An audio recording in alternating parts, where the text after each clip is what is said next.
Assalamualaikum warahmatullahi wabarakatuh. Nama saya M. David Padilla, Prodi Manajemen Bisnis Syariah, kelas MBSE dengan NPM 2051040409. Di sini saya akan menyelesaikan tugas PPI semester 4 dengan tema khutbah. Assalamualaikum warahmatullahi wabarakatuh. Kaum muslimin rahimakumullah. Marilah kita memanjatkan puja dan puji syukur kehadirat Allah Subhanahu wa taala dengan nikmatnya dan hidayahnya. Salawat dan salam semoga senantiasa tercurah kepada Nabi Muhammad SAW yang telah menyampaikan agama yang sempurna kepada umat manusia.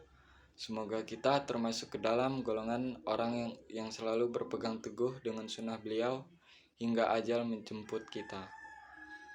Materi khutbah kali ini dengan judul Pendidikan Islam bagi Generasi Milenial. Dengan berganti tahun semakin jauh kita meninggalkan masa kenabian dan semakin dekat kita kepada masa berakhirnya kehidupan semesta. Suka ataupun tidak, itulah sunatullah yang pasti berlaku. Sebagaimana siang dan malam dipergilirkan, zaman datang dan pergi silih berganti. Seperti itulah pula umat manusia. Allah telah mengingatkan kepada kita dan semua umat manusia pada umumnya. Dan ingatlah oleh kamu sekalian di waktu Allah menjadikan kamu sebagai pengganti-pengganti yang berkuasa sesudah lenyapnya kaum Nuh. Dan Tuhan telah melebihkan kekuatan tubuh dan perawakanmu daripada kaum Nuh itu. Maka ingatlah nikmat-nikmat Allah supaya kamu mendapatkan keberuntungan. Apakah mereka tidak memperhatikan berapa banyak generasi yang telah binasa sebelum mereka? Padahal generasi itu telah kami teguhkan kedudukan mereka di muka bumi, yaitu keteguhan yang belum pernah kami berikan kepadamu. Dan kami curahkan hujan yang lebat atas mereka dan kami jadikan sungai-sungai mengalir di bawah mereka. Kemudian kami binasakan mereka karena dosa mereka sendiri. Dan kami ciptakan sesudah mereka generasi yang lain. Pada ayat di atas, Allah informasikan bahwa kaum Nuh adalah generasi baru yang datang menggantikan generasi kaum Nuh yang sebagian besarnya binasa dengan bencana banjir dunia. Allah beri keistimewaan kepada mereka memiliki postur tubuh lebih kuat dari generasi sebelumnya. Dan pada ayat yang kedua, Allah peringatkan suatu hukum sejarah sebagian ketetapan sunatullah tentang timbul, tenggelamnya, bangkit dan runtuhnya peradaban suatu generasi umat dan bangsa manusia. Ciri yang menonjol dari generasi milenial adalah penguasa terhadap teknologi, informasi, dan media sosial. Dengan kemudahan belajar dan mendapatkan akses informasi dan pengetahuan dengan caranya sendiri melalui teknologi. Tetapi pada waktu bersamaan, peluang untuk mendapat informasi dan pemahaman keagamaan yang sudah terkontaminasi, pemahaman yang destruktif bagi nilai-nilai agama, norma dan moral sosial semakin terbuka lebar.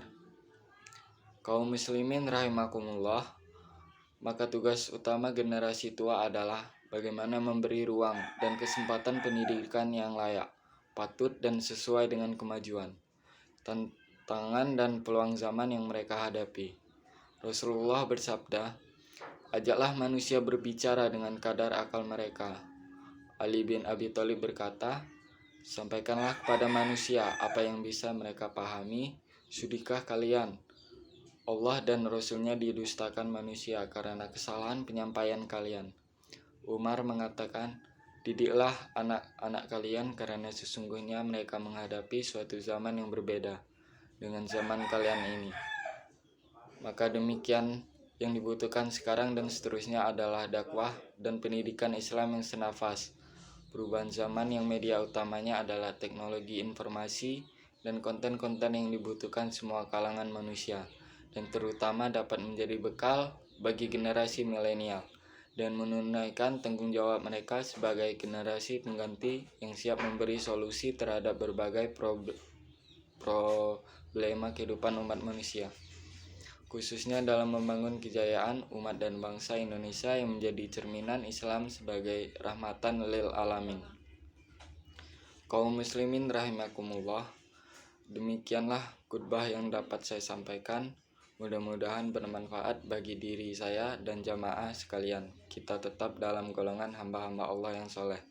Demikianlah khutbah singkat kali ini. Semoga apa yang saya sampaikan tadi bisa bermanfaat bagi kita semua.